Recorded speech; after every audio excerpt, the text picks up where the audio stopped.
Welcome to the Tobago House of Assembly's Post-Executive Council Media Briefing for week ending May 5th, 2012.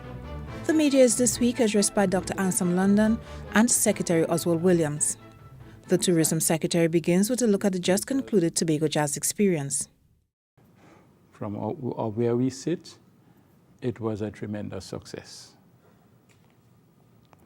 It was a success in terms of the quality of the programming, in terms of, it was a success in terms of the participation, the level of participation, which has increased significantly this year. It was a success from the perspective of the crowd, the participation appreciation of what was offered. And it was a tremendous success in terms of the support that the communities gave, in terms of providing support services, in terms of the planning, and certainly in terms of using the opportunity to ensure that the community benefited from the events that were held in the various communities. We are appreciative and we want to compliment all these various communities. We want especially to compliment, my apologies, the Mount Irving Hotel for its continued participation by having that Jazz on the Beach event, which is also very, very popular, has grown significantly in popularity, and is a very important part of we want to compliment Trinbago for its continued contribution to the process, and all the communities that participated and hosted events, Castara, Speyside, Signal Hill, etc. We want also to compliment the sponsors of the various events, and including the main sponsors of the bag of events. We want to compliment all those who participated and made it the success that it is: the people of Tobago, people of Trinidad, Caribbean people, we've had some, and of course, persons from further afield. We are very heartened. We deliberately took the position that we can take an event and grow it into an international event of repute. And I'm saying after 4 years, we are convinced, we haven't reached there yet, but we are convinced that we are well on the way towards making that happen. Of course, there are things that we need to do. For example, one of the challenges that we have faced from time to time, throughout the experience so far, is that it does take some time to get the contracts of the international artists ready and signed. And you cannot advertise before you do that. You can't advertise an artist before you got a signed contract. And therefore, that has been part of the challenge in the whole marketing. What we propose to do is to start much earlier this year and try to get those contracts pinned down as early as possible, because we'd really like to get an earlier start in the marketing. We feel that if our event is properly marketed internationally, we can see significant improvements. So we are working on it. We have our post-mortem to do, and we are confident that coming out of this experience and the post-mortem, we will see a bigger and even better Tobago Jazz Experience 2013. On another matter, Mr. Williams was not pleased with Minister Devant Marach blaming the THA for the Port Authority's refusal to allow cruise ships to dock at the Scarborough Port. I just want to say very briefly first that the minister is a stranger to this truth. That is not true. And I just want to give you a little background that will help to make this point very clear. The issue hinges around a dispute, an ongoing dispute between the Port Authority and Mr. Cavallo, who is a shipping agent for a number of the cruise lines that come to Tobago. The port is claiming that Mr. Cavallo owes outstanding dues on services for services rendered in the past by the port, that basically they were trying to say to him, pay up, or we're not going to allow any of your ships to call in Tobago. I am no lawyer for Mr. Cavallo or for the port. What Mr. Cavallo is saying, however, is that there needs to be a sit-down between himself, his people, and the port, because he has been double invoiced for some of the services. I don't know if that is an unreasonable thing. My concern, however, is that the decision to stop those ships was taken without any communication with the Tobago House of Assembly. Even after the fact, even after it was done, that decision was not communicated to the Tobago House of Assembly. We only became aware of this issue after Mr. Cavallo contacted us. So there it is, the chairman of the Port Authority and the port took the decision to stop the ships from coming. No consultation, no information to the Tobago House of Assembly. When I was told by Mr. Cavallo, I communicated with the chairman of the port. And of course, he insisted that unless he got his money, the ships will not call. My efforts, therefore, did not bear fruit. The Honorable Chief Secretary communicated also with the chairman of the port, and the same results. He insisted that what was required was for him to get his money that is outstanding, or the ships will not call. How the Chief Secretary responded, he has indicated that this thing is so important to Tobago, and he said, if it is necessary, the Tobago House of Assembly will post a bond.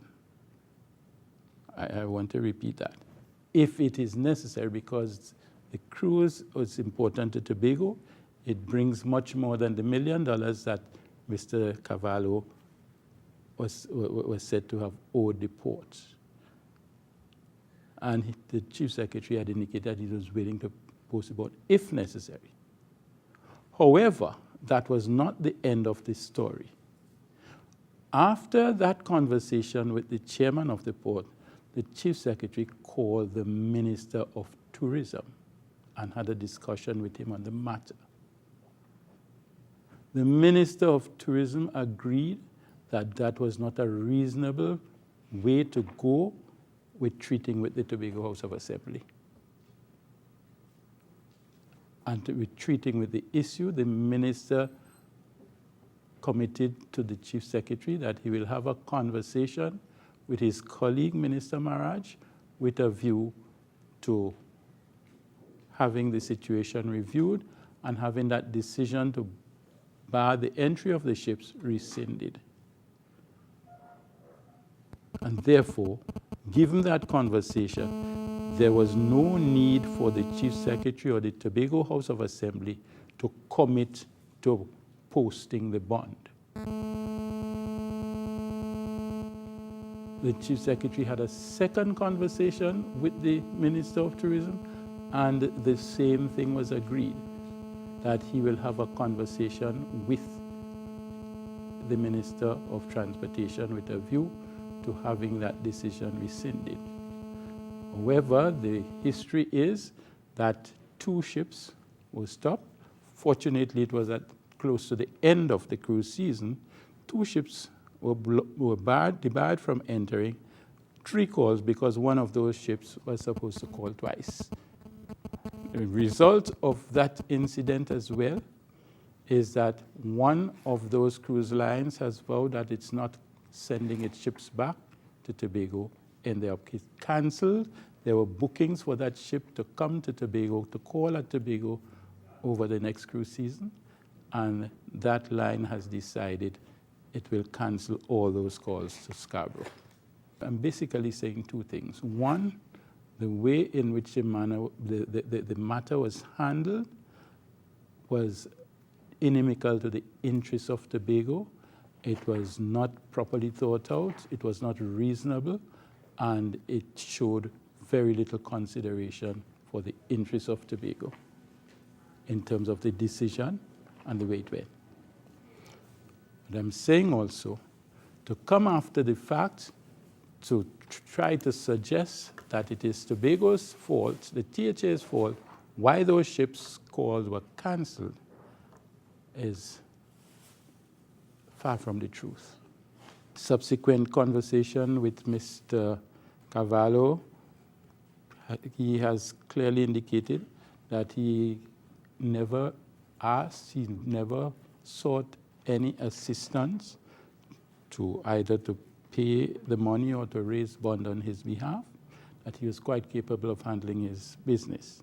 What he has indicated clearly is that because of the experience, that what he wants is a sit down with the port in order to sort the issues out. Of note as well, that a mere day or 2 before those ships were prevented from coming to Tobago, Mr. Cavallo paid to the port a sum of about $500,000 on bills, which he had no problem with.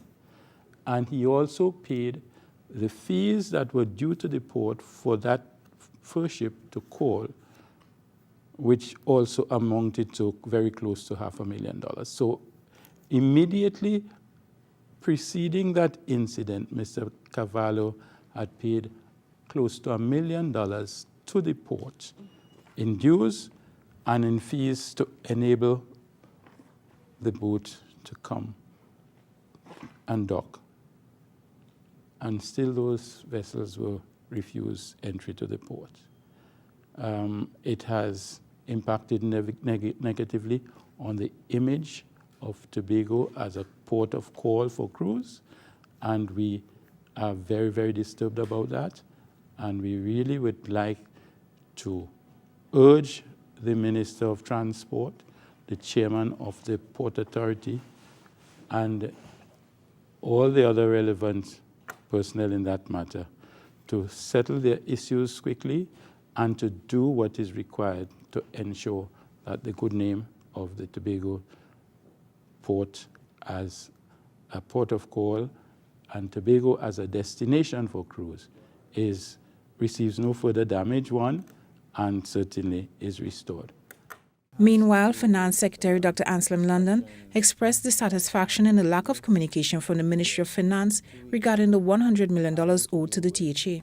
The implications, of course, of not receiving this money are going to be quite serious given the naturally tight budgetary situation of the Assembly. I say naturally tight because if those monies do not come, you do not have access to other resources such as long or short-term borrowing that is not allowed under the rules, and therefore it remains an important concern for the Assembly. Let me repeat that as I speak, the $75 million of the $100 million that is owed to the Tobago House of Assembly by the Ministry of Finance with respect to the Division of Health and Social Services has not yet been paid, notwithstanding the assurances given by ministers and the statements made to the Chief Secretary in that regard. We shall see over the next week what happens, and the appropriate course of action we shall decide upon. Dr. London also commented on the Auditor General's report of the Assembly for 2004 and 2005. You have to recall that these reports refer to activities undertaken in Tobago 7 or 8 years ago without any reference to the institutional and administrative changes made since that time and in which we live today. I think given the large number of public servants and others involved in this process, we need to be very careful about making statements that could impugn the integrity of people. I don't think the auditor is in that business, and furthermore, this, as I explained to the House last week, it's not a forensic audit.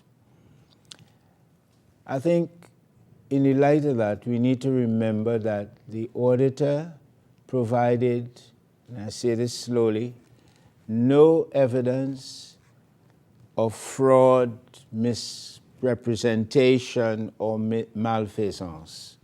There is nothing in these reports that would lead anybody, any reasonable person, to any conclusion that, or inference that occurred. And I think it's important to say that because people with their own political agendas read things and imply certain behavior of other people. And you can ask me any question you want. You have a copy of the report. But I think that needs to be said, that we must be careful about the kind of statements we make based on what is very often cryptic comments made in the documents provided by the Auditor General.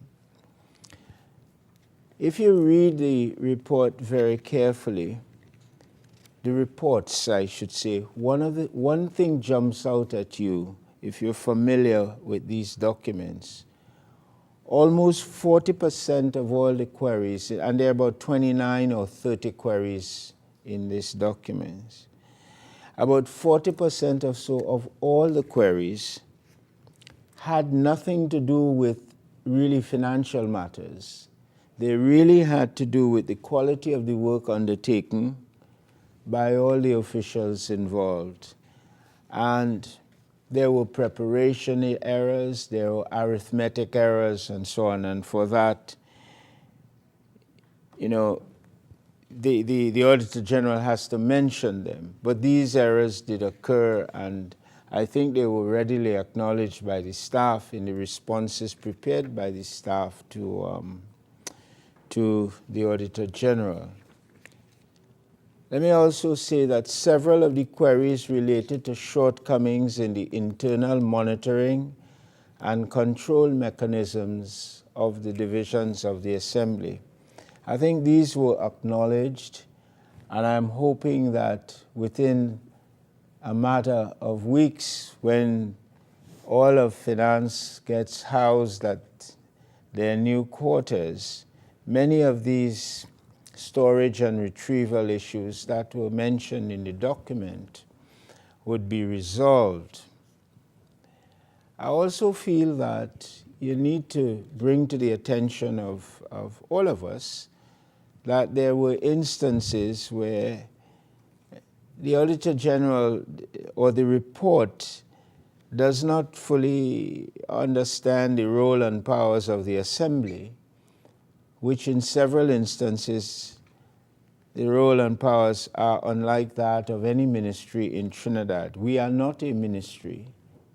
We are not some county council.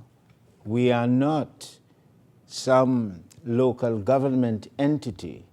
This is the unique animal created within the context of constitutional arrangements in Trinidad and Tobago. It is called the Tobago House of Assembly. The Tobago House of Assembly is not a ministry. The Tobago House of Assembly is not some local government authority or some county council somewhere. And therefore, there are instances where the powers of the Assembly by far exceeds those of other entities. But I think in looking at this report, you need also to make some comparisons with the reports of other agencies by the same Auditor General. And I think in looking at that, you'll be able to get some appreciation of what was said in our own context. If you look at the report of the Auditor General, the most recent report, take the Office of the Prime Minister, for instance. You know, the Auditor General in that report indicates that there was neither a lease agreement nor a cabinet approval for the rental of some promises undertaken by the Office of the Prime Minister. That doesn't mean that the Prime Minister or somebody in there is some guilty of malfeasance. The fact is, they did not see the approval. Now, why they did not see the approval, does it mean the approval doesn't exist or somebody hid? That's the supplementary set of questions that one would need to ask. Similarly, in the Ministry of Finance, signed lease agreements, according to the Auditor General, were not produced for several properties, in respect of which amounts totaling $708,000 plus inclusive, VAT inclusive per month, were paid. That was not there. They also raised issues with the pay record cards at the Ministry of Finance, and the inventory register is not recorded. If you go to the Ministry of Education, the Auditor General cites two major cases of overpayment by the Ministry of Education in Port-of-Spain.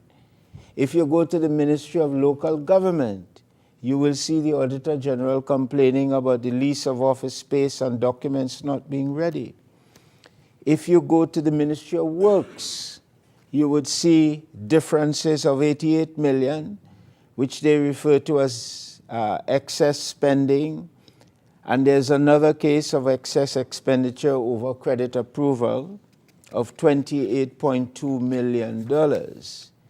If you go even to something perhaps a little bit closer at home, if you go to the Ministry of Tobago Development, you would find in there, according to the Auditor General, that they couldn't find signed lease agreements for two properties. That's what the Auditor General said. Persons giving employment in excess of the stipulated period. The Auditor General also mentions in this context that within the Tobago Development Ministry, you had expenditure vouchers totaling $1.2 million that were not produced for audit examination. What this all points to, in my view, and in the view of any reasonable person, is not that there is not necessarily that there has been malfeasance. There may well be. You could find that out in the context of a forensic audit. But I think, just as in the case of the Tobago House of Assembly, all these things point to shortcomings in the broad architecture of financial management, not just in Tobago, but elsewhere in this country, and things that need to be addressed as a matter of urgency. And I think also, when some of these things come to the fore, one must ask oneself whether or not one is taking into account modern day developments that would have invalidated comments that were valid 7 or 8 years ago. So in the context of the overall audit undertaken by the Auditor General of the Tobago, with respect to the Tobago House of Assembly, we regret that although those things were sent in on time, it has taken such a long time to come to the comments and so on. It took a long time to be prepared, and I think the House of Assembly should do more to ensure the timely responses to things. That's only reasonable. I think also, in fairness to the Assembly, you should take into account the fact that tremendous improvements have been made over the years in terms of improvements in record keeping, in a major thing such as a fixed asset register that many people ignore, and a policy related thereto. I think that's progress for the Assembly. I think also that we need to mention that there has been significant improvement in the quality of the personnel that the Assembly hires in these very intricate matters. And for instance, I could tell you over at Finance, they've hired some bright young people aided in their work by experienced folk to assist in the broad financial management thing. I think the island and the country has quite a ways to go in terms of strengthening the financial management capabilities, and these are all works in progress. I do not believe that there has been any case of malfeasance or anything like that, even though that may make nice copy for the media. I don't think that there is, and I just want to say that the Assembly continues to make progress in improving the quality of financial reporting, monitoring, control, etc. I feel that this is not the time for Tobagonians and Tobagonian media people in our quest to get a juicy story to impugn the integrity of the people involved in this process. Where there are shortcomings, they have been acknowledged. And let us remember that the similar type of shortcomings that we complain about, it, and rightly so, in Tobago, they're all over Trinidad and Tobago in the public sector, and little by little they are being removed. I'll give you a very final but very simple example. The Auditor General complains in 2004 and 5, where is your fixed asset register? Well, we didn't have one then, but we have one in place now and working quite effectively, a fixed asset. Or you may say, well, you didn't compute, you didn't prepare the accounts on an accrual basis. Yes, you're right, and yes, you're wrong. What you have is part fish, part fowl. There are some elements that are looked at in an accrual basis, some elements in a cash basis. You can't do accounts that way. And in that case, the Auditor General is right. But I will put my own professional reputation on the line. Where there is reason for you to ask supplementary questions, please ask them.